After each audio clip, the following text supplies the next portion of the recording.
A tough week overall for Marauders as the football team loses in the rain up in Ramsey. The soccer team gets destroyed by Kearny in their rematch against the Cardinals. And Water Polo goes down again. We're going to talk about everything that happened with the program and reveal the winner of this week's Marauder Player of the Week award. So let's talk some prep athletics.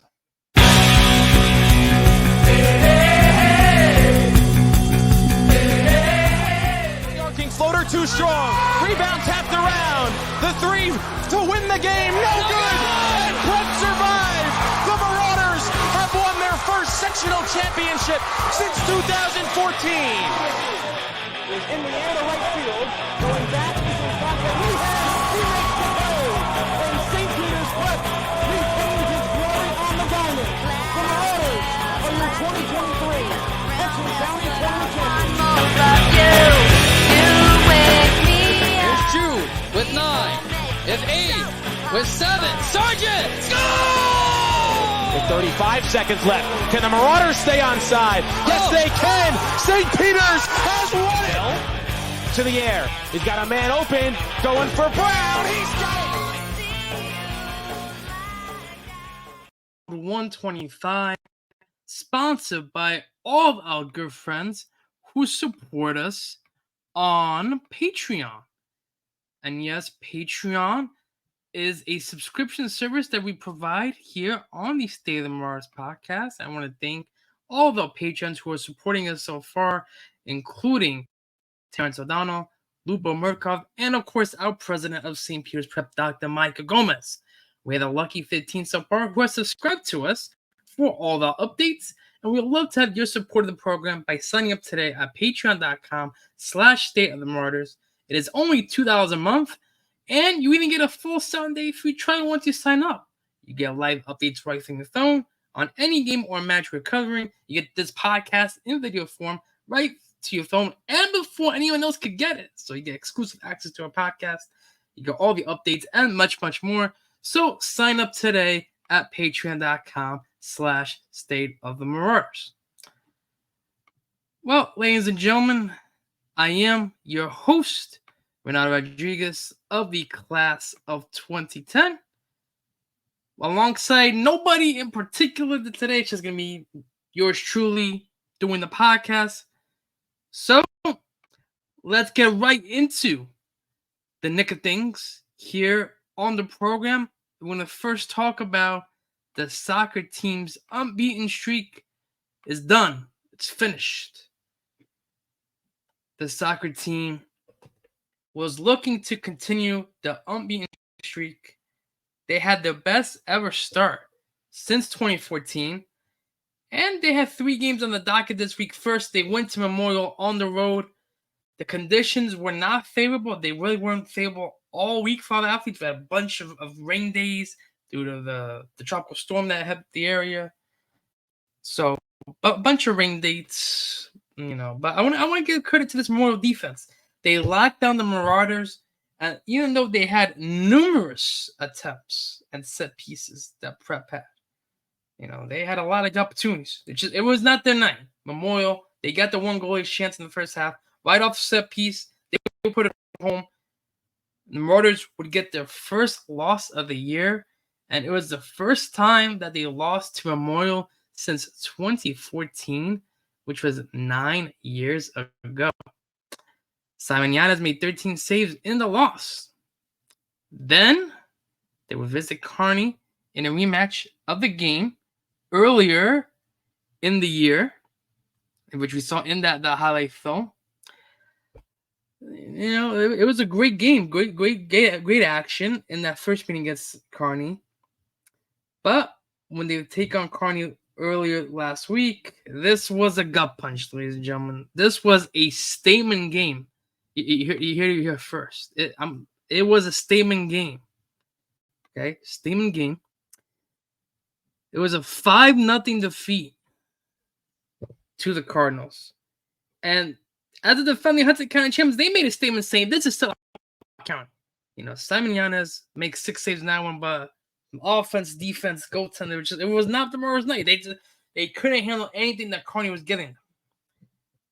But they still had one more matchup all the way out in Long Island to take on a Kellenberg side who they've had impressed off in the New York League. They had an 8-1-3 record coming in. And the Marauders did not have great starts in their 2 games this week. It was imperative that would get a good start, and they would do so exactly 2 minutes in. Matt Sabrera off the corner would find Kobe Easy Coley on the back end. He heads it in, and just like that, it was not only was it 1-0 for our Marauders, but it felt like they got their swagger and mojo back. Felt good. Matt would get the second goal of the game. And if you have not seen it on our social media pages or on our Patreon, you got to take a look at this. It was an absolute dagger of a goal.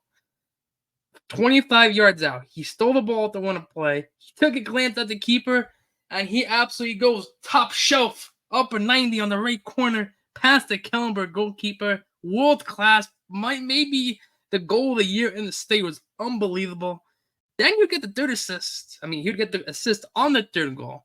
He almost got the 3 kick past the wall. It hits iron. Loose ball in the box, but William Santamora was there, buries it. 3 first half goals for our Marauders. Things would be looking great going to that second half. They let up a goal late to make it 3-1, but a great overall performance by our Marauders. They're now 8-2 on the year. And Neil Ward made 6 saves in the contest. And, even though they dropped to 15th in the top 20 rankings, I think this week they're going to have a good chance to get back at it. They host Neubergen on Monday. That was a tough matchup last time. And the scoreline says 5-1. First half was different stories, 1-1 back before the action. Then, on Wednesday, they're taking on what many people say is arguably easily the number 1 team in New Jersey. Not credited and just say, hey, that'll change this winter when basketball season rolls around. But many people say this is the number 1 team in the country. And they're coming to town Wednesday. So this is going to be a big matchup. Wednesday, 4 p.m., Caden Point. And then on Saturday morning, the Hudson County tournament will begin as they will host the winner in the Hudson County quarterfinals of Hudson Catholic and Bayonne. That's going to be a 10 a.m. start from Lincoln Park. Again, if you're not seeing the graphic with the bracketology, Marauders are the 1, Kearny the 2. So potentially you might see a Marauders Kearny rematch in the final, but again, still got to talk about the quarterfinals first. They host the winner, Hudson Catholic and Bayonne. That's going to be Saturday from Lincoln Park, 10 a.m. And all these games will be live streamed on D1 Media Pro. All right, so if you can't make it out to Jersey City, make sure you tune in live. Yes, we're going to have to talk about this once again. The football guys. Yes, our football Marauders. They struggled. They struggled this week. So, let's talk about the scoring plays of this one. They tried to break the winless streak in the driving ring up in Ramsey, take on Don Bosco. And if it was more the same. So let's talk about the scoring plays right about. So here are the scoring plays sponsored by our good friends at D1 Media Pro, the number 1 live stream in the state of New Jersey for high school sports. So the rain coming down in sheets up in Ramsey to start off this one. Marauders will get the ball first on offense. Tyler Bell looks to take the snap from his own end zone. He's going to be taken down by Lamont Lesser. Is that a safety? Yes, it is. 2-0 Ironman as we head into the second quarter. Now Bosco would take all the momentum in this one. The Marauders would have a 4th and 1 on midfield, trying to get some life into the offense. They couldn't convert. The Ironman in response go 2 plays, 48 yards. Made the touchdown from Devin Sisler to Bobby Mays. 9-0 Don Bosco. And keep in mind Bobby Mays is the name because after the turning point of the game, DJ Brown makes an insane catch over the defender's shoulder. Up against his body is a great play.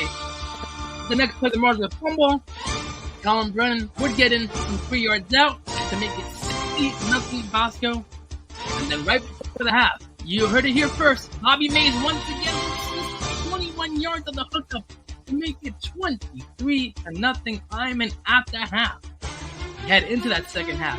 Back-to-back scoring plays on the Ironman in the third would make it a whopping 37-0 for the Marauders. Which shows some lights late. They got a touchdown on the second to last drive of the game. It was a 50-yard bomb. Tyler Bell, Hunter Watson on the fade route. This is the second touchdown of the year to make it 37-6, and that would be a final from Ramsey, New Jersey. So 37-6 was your final score up in Ramsey as the Marauders would fall to 0-6 on the year, ladies and gentlemen. Things are not looking good for our football Marauders this year. But let's talk about the turning point of the game in this one. And we talked about in the scoring plays, right? DJ Brown makes that highlight reel play over the defender. The defender was on his backside. He goes over the defender, catches it behind him. It was a miraculous play. Kind of that play we saw, I think, in college, maybe it was Texas Tech, I believe, a couple years ago. That was a great play. The Marauders were down 9-0. They had all the momentum and the offensive drive. They were in plus territory. You know, the offense didn't get out to the good stuff. That safety we talked about. They had some momentum after that catch. You know, if they get a touchdown that drive, you're talking about 9-6, 9-7 game, you know, things could be different for this Marauder team. You know, they could be right into like they were all in for most halves this year. But the play right after that catch, ladies and gentlemen, there was a miscommunication or a bad snap, one of the two, I couldn't tell from my angle. But Tyler Bell just couldn't handle it cleanly. And fumble happens, turnover, and 2 plays later, Don Bosco would score to make it 16-0. Then he scored the next drive, 23-0. And then by that point, that game is out of reach for the Marauders. They just couldn't do anything. It was a tough one, you know. And pouring rain at times during that game. You know, the team looked good at times. But once again, the scoreline tells you 37-6 was a good performance. The offense, you know, they got nothing going till late. Tyler Barksdale, he was a main running back in the first half of the Marauders. Saren carries -1 yards. Nothing really to write home about there. Jan Klein, he was active in the second half. He got touches, 47 yards on 8 official touches, 6 carries, and 2 receptions. So 47 yards total is pretty impressive. Tyler Bell, he had a solid performance, 10 of 19, 130 yards. You know, the prep offense had 176 yards total, so a lot of their worst through the year, including a 50-yard touchdown to Hunter Watson. That was an impressive throw there. Great play on both ends. And again, we talked about DJ Brown's 23-yard catch. So that's going to be one of the plays of the Marauder season for sure. That was an impressive catch by DJ Brown. But again, I mean, when you have 176 yards of offense, you can't do much with that. You know, it's gotta get at least 200 plus every game. So in the Super Bowl conference against these teams, ladies and gentlemen, you gotta get some good offense because these defenses were weak havoc left and right. And speaking of the defense, I think they had a solid performance overall, despite allowing, you know, the 37 points.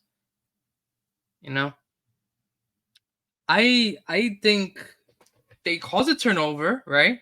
Justin Gonzalez, shout out to him. That was a great play to force a fumble, recovered by Joe Asian. And even early on, there was a couple stops the defense made. You know, Joe Asian was over the backfield, Marvin Day was over the backfield. Other guys are doing the best up front. But I just felt like after that turning point in the game, when it went from potentially 9-7 to 16-0, I feel like everything just stalled on both sides of the ball.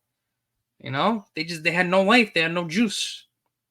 And then it felt like once that game went from 9-0 to 16-0 and then to 23-0 right before half, everything just swung Bosco's way. You know, 209 total yards getting up isn't the worst thing in the world, but the thing that's, again, concerning, 208 of those yards are on the ground. And, you know, they had a couple chunk plays. You saw the 40-yard touchdown, I think Mays had a 20-yard touchdown. So that's 70 of the 101 yards right there. So it wasn't like they were passing the ball left and right. It's just they saw the momentum with the run game, chewed up the clock, and took advantage of it. So, tough all around. But the good news is it's going to be a bye week this week for the Marauders. I think it's a good thing for the team. They're 0-6. Gotta reset. They gotta realize the first half of the season, it's done. You can't change that. It's out of the books, right? But with the way the players are set in the NJSIA, pretty much anyone can make it, right? Just all depends on the seeding purposes. So even if they go to like a 12 or 13 seed, right? They still got a chance to make some noise. They're in the dance, right? Anything can happen.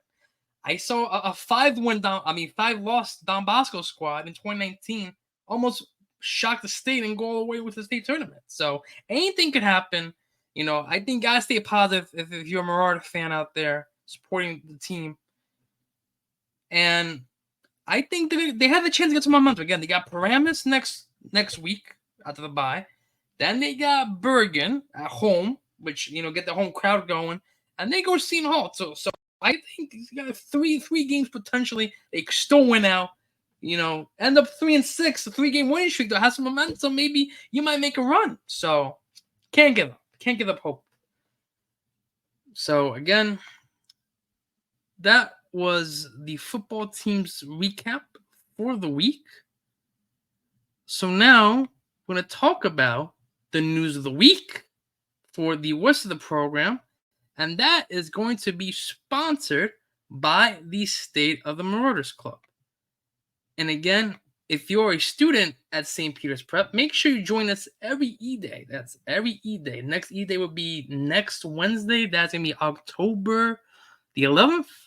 Oh, no, sorry, the 12th, because PSAT is on the 11th. So Thursday, October 12th in the Browning Center. So join us if you're interested in joining the State of the Marauders Sports Reporters Club. So now let's talk about the news of the week.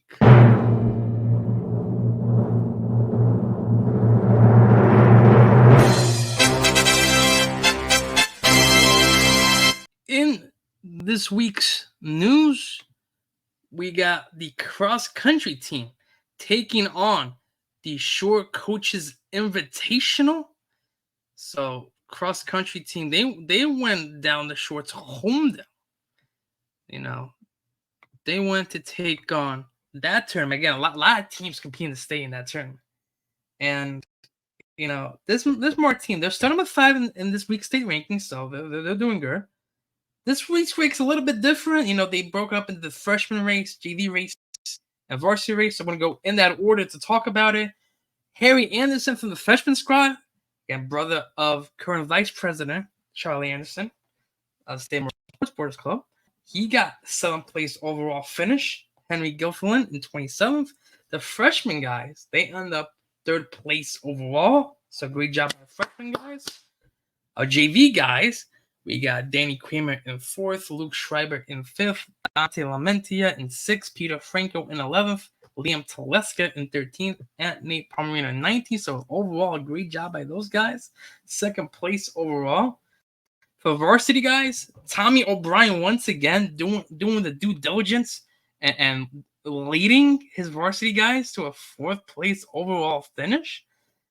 And he ran a 16:25, which is one of the best times a prep athlete has ran at this event. So round of applause for O'Brien for that one. And Aiden Puccio ends up in 11th to lead the way as well.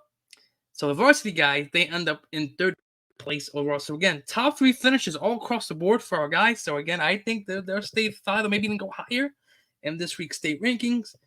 And again, we want to congratulate everyone from the track guys who participated this week. And the next race is going to be on Wednesday or Thursday. I got to take a look at that. Either Wednesday or Thursday. We'll take a look at the events of the week. And they're going to take on the Jersey City Championship. Yes, it's all the teams in Jersey City competing at Lincoln Park this week. So good luck to our athletes out there. In other news of the week, the Water Polo guys, they fall to Blair Academy to go 2-2-2 on the week. And I know we talked about it last week how this team was supposed to play 2 matchups, right? But, there's a lot of flooding this week. There was a lot of flooding on Friday in particular. So that matchup got canceled against Blair. But they took on Horseman in New York. And that was a 10-3 defeat. Nick Valenti had 2 goals. Jack Halligan had the other. And Evan Murkoff made 7 saves in net. So back-to-back tough losses for our Water Polo team. But they're going to look to get back on track with 2 matches this week. With the weather looking like clear, it looks like both matches will happen. They're going to take on St. Benedict's on the road Wednesday. And I will be there on the scenes at SPU on Friday afternoon, which they'll take on Trinity. So again, Friday, 4:30 at the school at against Trinity at SPU. So come join us and support our Water Polo Marauders. Also, look who's back. The crew team gets their first competition in 2023, and they went to the head of the riverfront on Sunday morning, and they had great results all around. The freshman boat got 6th place out of 19, which is good. The varsity 8 boat, right? So the first varsity 8 boat, they got 10th out of 25. The 2 varsity 8 boats, so there's 2 of them, they got 9th and 14th places out of 34. And on the varsity 4 boats, they had 3 boats in the 1v4. So that's 11 out of 31, 17 out of 31, and 27th out of 31. With the second varsity 4 boat getting 13th and 14th overall out of 20. So great job by our crew Marauders. They're going to be back in action on, I believe, next Sunday, as they're going to go out to Overbeck Park for the Overbeck Fall Classic. So again, crew is back on the schedule. Again, get those Sunday morning races in, because those are sights to see.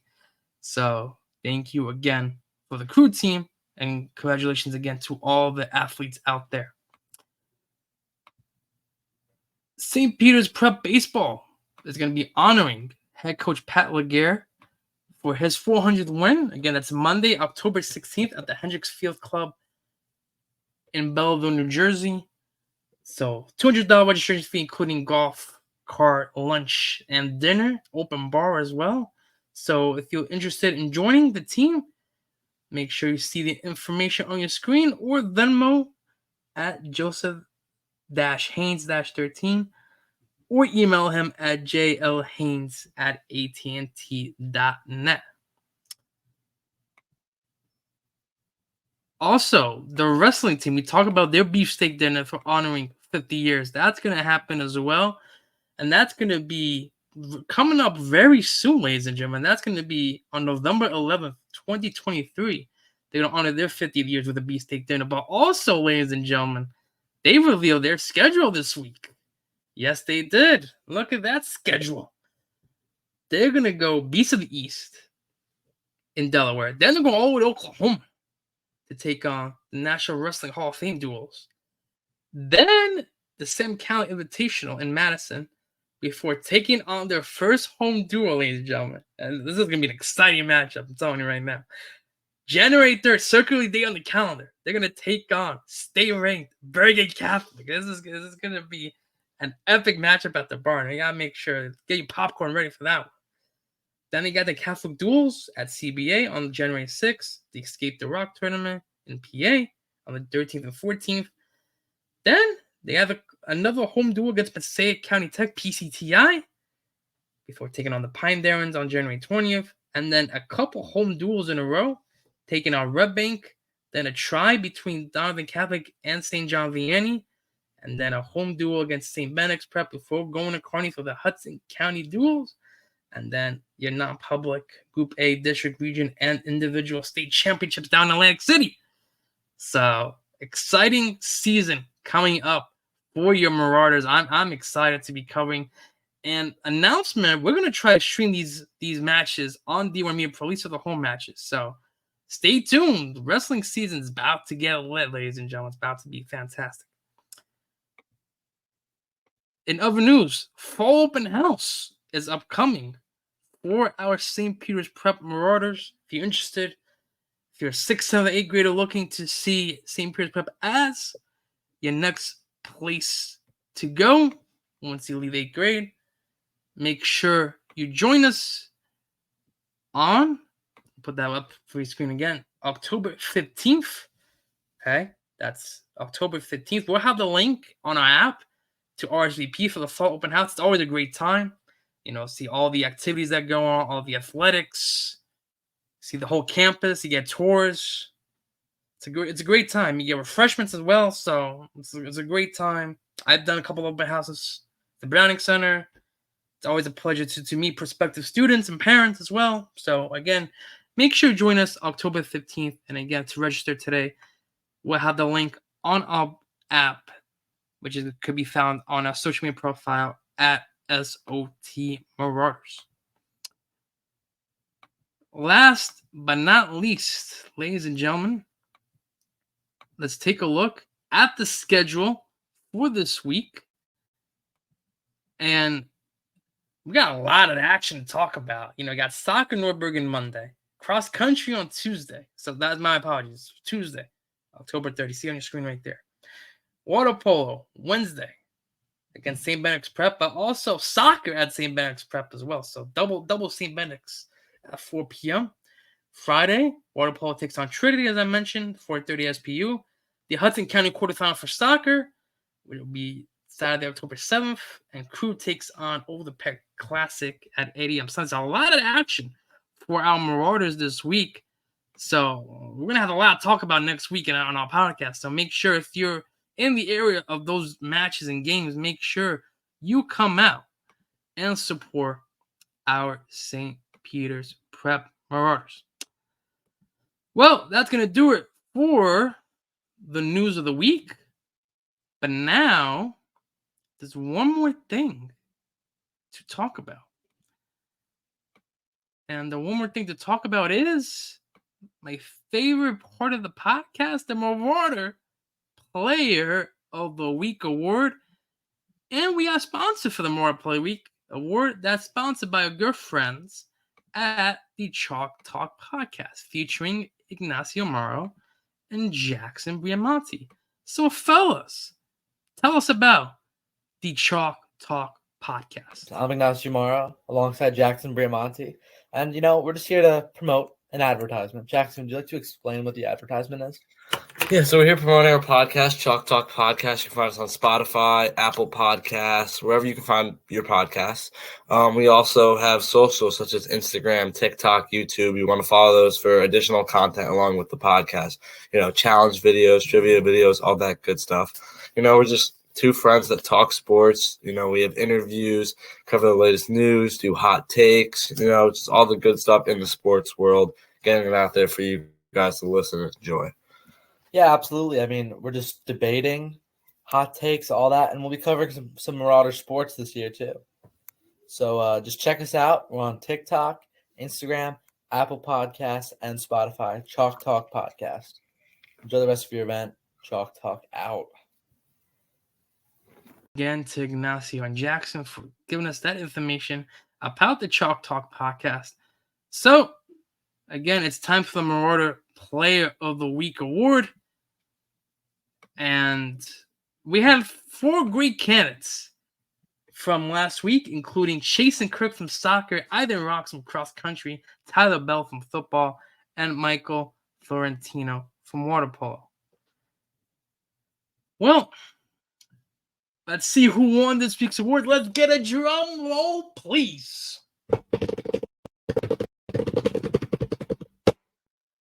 And the winner, with 49% of the vote, the Marauder Player of the Week recipient for this week goes to, once again, from the water polo team, Michael Florentino.